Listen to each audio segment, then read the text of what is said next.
first of all, he was always able to be funky and to rock but also to be delicate and sensitive. He wrote about his feelings in a really genuine way, about his family life, but his shows were like never-ending parties. I mean, it was just thrilling going to watch him perform.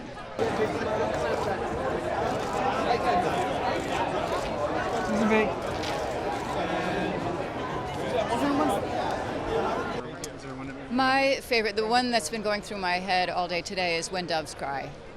That's I think my favorite one. Because it's so personal.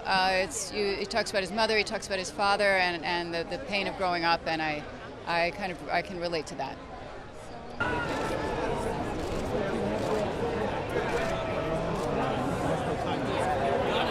I think Prince was definitely an alien.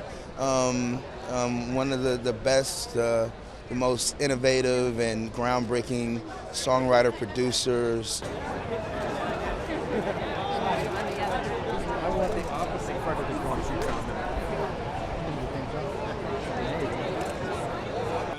I do. Honestly, my favorite has to be "Do Me Baby." Like, I love "Do Me Baby," and of course "Purple Rain." Of course, "Purple Rain." Those are like my two favorite Prince records. And guys, straight ahead right here. Please hold it. Everybody right here.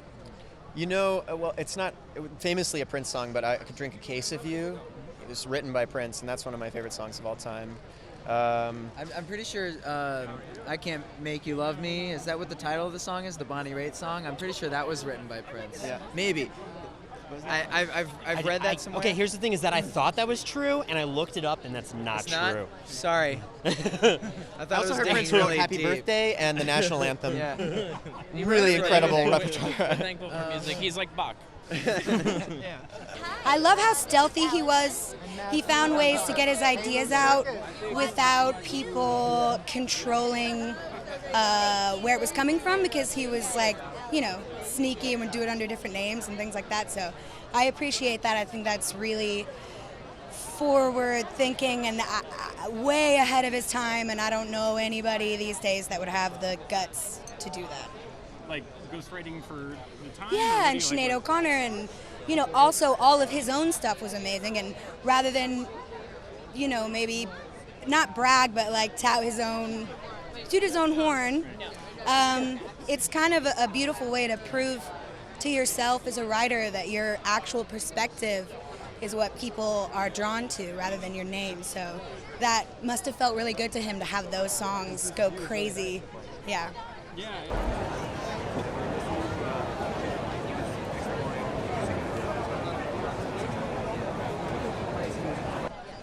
To me, there are two kind of songwriters. There's a songwriter that just flat out says it, and then there's a guy that'll give you the more poetic, the metaphoric, you know what I mean?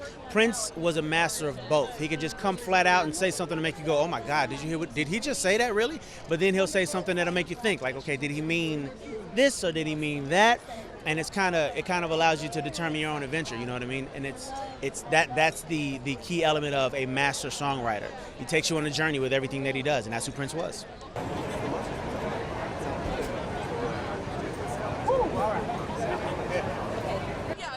It wasn't one of the singles at all. It was on the soundtrack to Graffiti Bridge, a song called Joy and Repetition. It's kind of like a 10-minute rant. Like it's not really much structure to it, but it's what's the word? It's ambient, if that makes any sense. It's lyrically ambient. You got to listen to it. Joy and Repetition. Yeah.